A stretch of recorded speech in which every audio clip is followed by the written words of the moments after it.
Now we are to the training tip of the day. And the topic that we're going to be talking about is we're going to be talking about county records and the role that they play and how we basically use them to find information, because we actually spend a lot of time in county records. They are a fundamental aspect of how we do research, how we obtain information. So they're definitely an important topic when it comes to any of the research or work that we do with properties. Yeah, I mean, really, as tax sale investors, it's our number one search tool.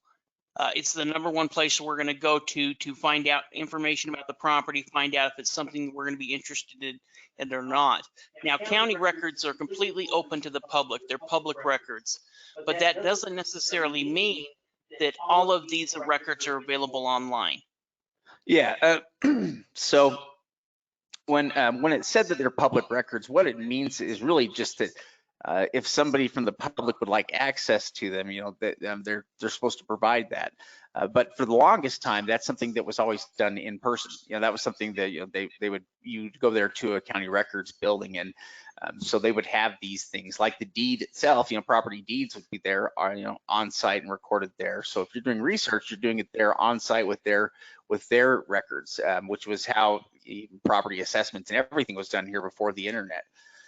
So the way it works now is it seems like most counties now have been adding records and have tried to make records a part of what they do. They have websites now because that just allows them to be able to provide or help help the residents, but without having all the man hours and all the people they have to provide. Yeah, in fact, as Shade was talking about that, it kind of flashed me back to an old memory when we first got started looking into tax lien investing. And there was a couple of different books. There wasn't a lot of information actually available, and that was just really where the internet was starting to change things. And we were interested in looking in tax liens in Arizona. And as we started to look into it, we were interested in over the counters because we were interested in that 16% interest and be able to pick ones, after the auction. And I remember the process was sending them, nearly I think $200, and then they sent us back this huge list, but there wasn't a lot of that information online. And so you actually had to take that down to Arizona at the county courthouse and try to go through those individually, look up those paper records.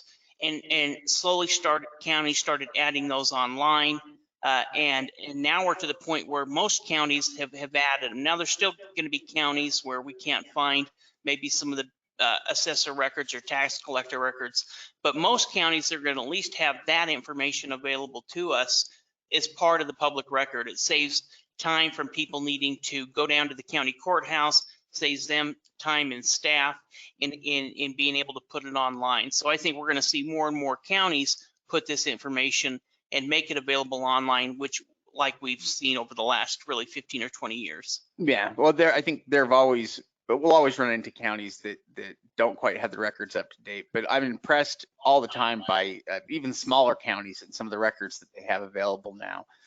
So when it comes to the county departments that we focus on, and records even, we can also divide records into these departments.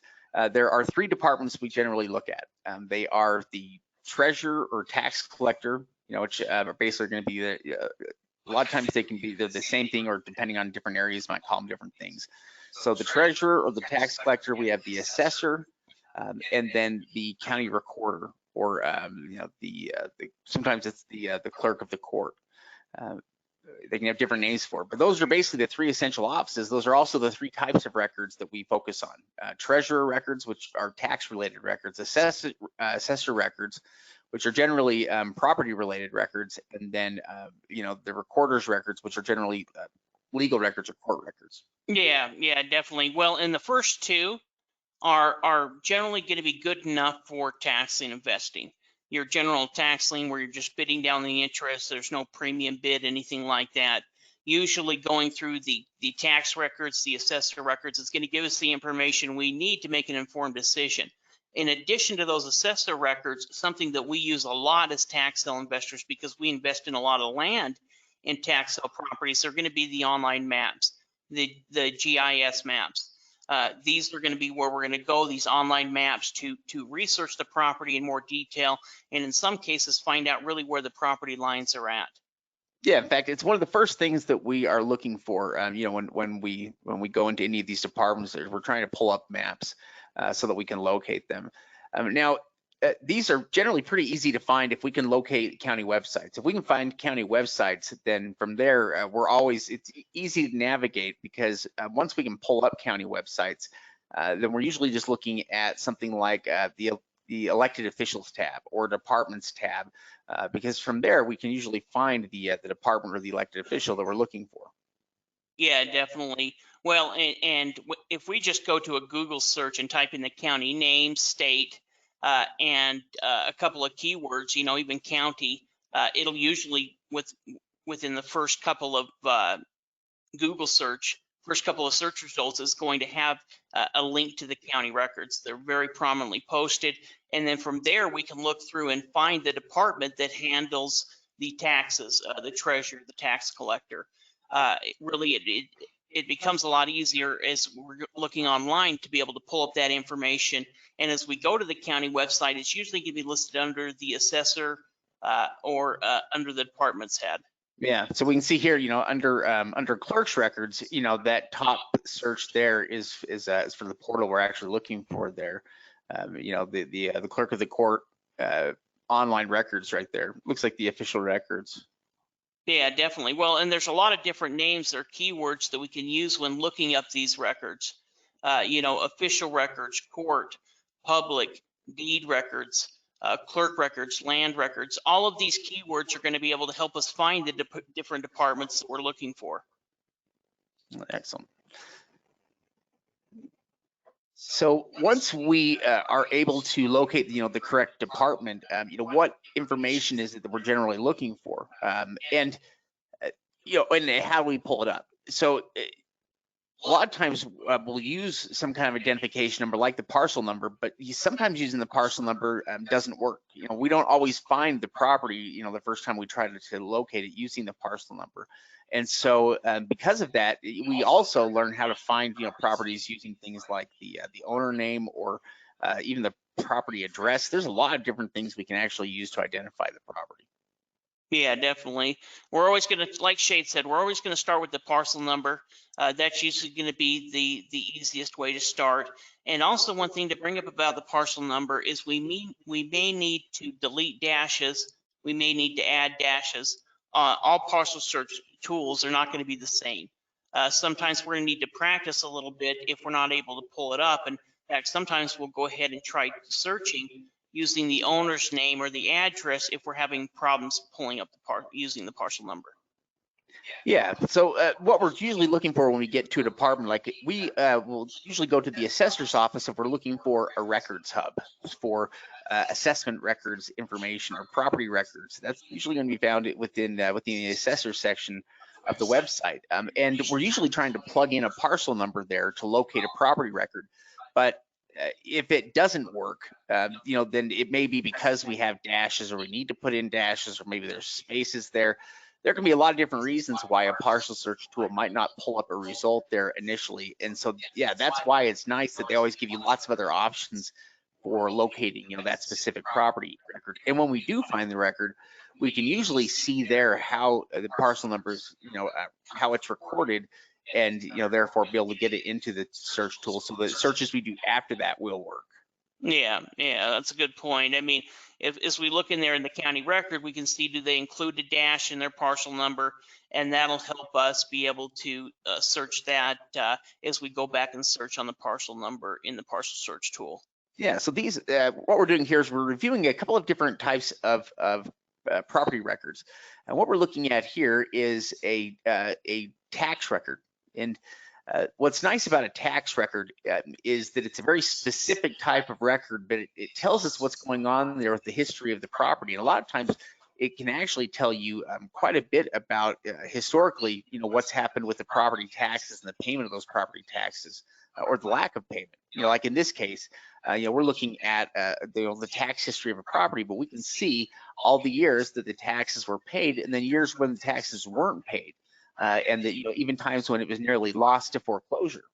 Yeah, in fact, if we're looking here at the tax history record, we can see back in 2015 that they actually had a tax deed application filled out or put on the property, which means that back in 2014 and 13, they actually had tax liens on the property where one of those lien holders went ahead and filled out the deed application. It was sent to a deed foreclosure, and then the property owner came and paid that off, and then paid for the next couple of years and started becoming a delinquent again. And eventually, one of those lien holders filled out another deed application, which is sending it to the tax sale now. Yeah. Now, a record like this is especially important if we are investing in, let's say, tax liens in certain states. So, for instance, in Florida, it is important because in Florida, there can be up to 7 years worth of back taxes, owed against the property that can be valid. And if we ever want to foreclose on a tax lien, so let's say we were thinking about buying a tax lien against, against the property, if there are other liens against the property, then it's going to be our obligation to basically pay off those liens in order to foreclose. So, it's one of those things where if the property doesn't redeem on its own, which most of the time it will, but if it doesn't, then we need to be prepared to go through the steps, to foreclose on the property and pay off those liens if necessary. And so it's important to know how much they are for, before you buy. Yeah, definitely.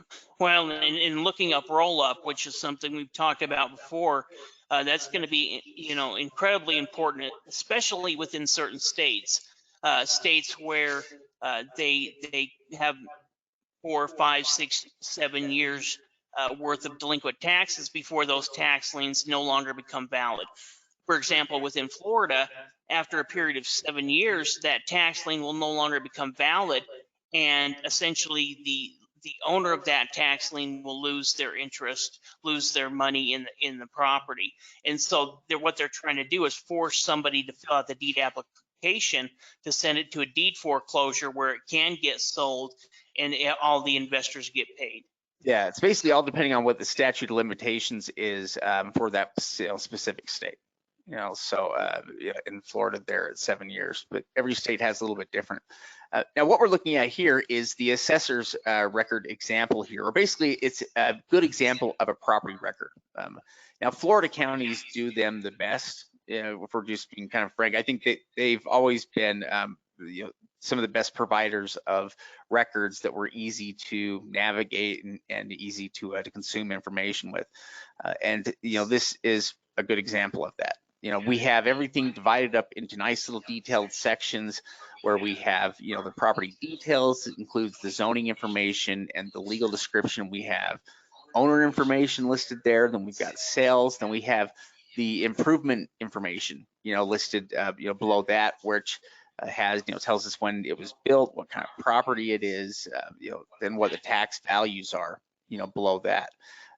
This is a very easy way to be able to digest information. Yeah, well, as we're looking at this record, really we can make a good determination if this is a property that we're interested in researching more, if it's a tax deed property, or if it's a tax lien property. We may do a few additional things. We may check it out on Google Maps, see if there's any street side imagery. We may go ahead and check out the value as well. But once we've done that, that's really good enough for us to go ahead and purchase a tax lien certificate in a lot of scenarios, especially in just a bid down the interest rate scenario. We can see what this property is, like Shade mentioned up there within the property information. We can see it's a condominium. We can see it's 2-bedroom, 2-bath, built in 1972, just over 1,000 square feet. One thing as well we can see is down in the bottom left-hand corner, we can also see the sales information when the property is sold, if it was sold with a quitclaim deed, if it was sold with a warranty deed, and then we also have links that will directly take us and help us pull up the deed. So right there on the county records, we can connect to the deed information. We can also connect to the online maps. We can connect to the tax collector record information. And there's even many times links that we can click on to get comparable sales within the area. Yeah, which we have that right here in this case too. So, you know, something we're always looking for as well is access to the full map, the GIS mapping. And, you know, the top of this one, we have both access to their full map plus the nearby sales search, which this is something we're seeing more and more with within county websites, tools that make it easy to find comps, you know, where you can go through and find a lot of comps, you know, very simply. So yeah, very good example of that type of a record. But you know, GIS maps have changed quite a few things because they're so much faster and easier to get through and be able to identify properties. And because you can learn so much from different types of maps that are now available on properties. You know, maps, in fact, play a pretty important role when we are seeking out, you know, when we're looking for investment properties. In fact, it's one of the first things we're looking for.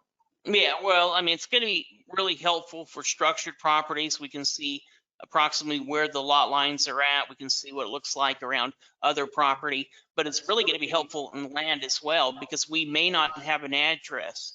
We just may have a street. And so using the online maps will help us go ahead and find that information. Also, one thing to mention about those online maps is they do have base maps. And those base maps allow us to really research a bunch of additional information on the property. For example, flood zones, if there's topographical issues, anything like that. A lot of times we can find that information by using the base maps on the online maps. Yeah, yeah. Sometimes it's a matter of, well, you've got to play around with them. They have layers. Sometimes they have multiple years of overhead satellite images. You know, there's a lot of tools there that are pretty handy to use, and so we're always looking for the GIS mapping. The court records or the recorder's records are another area that we go into or that we search. You know, in this case, we can see on the left-hand side we have essentially a search tool, you know, that is there that allows you to, you know, gives you different criteria that you can use and set, you know, to search through the records. And then on the right-hand side, we have the results of a search. Yeah. Well, and this is where we're going to be searching for any type of governmental liens. So for if we are investing in a tax deed property, we're going to need to research and see, is there any issues? Is there anything that we need to be worried about? And the most common being some type of utility lien. I mean, even looking in this particular property result, the only thing that we can see of consequence is the foreclosure, which is the tax deed foreclosure, which means that for this particular property that we're investigating right here, there's not any type of government liens that we need to be worried about. So really, it's just a matter of figuring out the property value and then determining our high bid. Yeah, yeah. In other words, you know, I mean, if we're looking at, you know, at this property here, which, you know, which we're looking at, I think it has the same name here on it. And, you know, so it's this Barbara Reed. We're looking through this and we're interested to find any liens that are going to be attached to the property. It's going to be under her name. And so when we do look underneath her name, if that's all we can find, you know, under this Barbara Reed are those results there, then we can be pretty sure that we're not going to find any kind of liens against the property. You know, because they should be there if they were listed. Yeah, would you turn it back to that assessor record real quick? As you were talking about Barbara Reed, it just kind of gave me something I wanted to quickly pull out, show is right there underneath the owner's name and the site address. And that's going to tell us if the property is you know, owner occupied, or is it something else? Is it a rental? Is it, you know, a summer property? And so a lot of times just through that information, we can automatically, it's going to tell us something about the property if it is owner occupied or if it isn't. All right, now let's go back up here. And just some final thoughts on it for the other records that we use. You know, the county records are such a big part of everything that we do that really that's where a lot of the research happens. That's where we find properties and learn about properties, you know, as well as using the maps and, you know, becoming, I guess, you fluent with the maps, you could say. You know, learning how to navigate them and find information, all different types of information. You know, really all of these records are records we use on a daily basis. Yeah.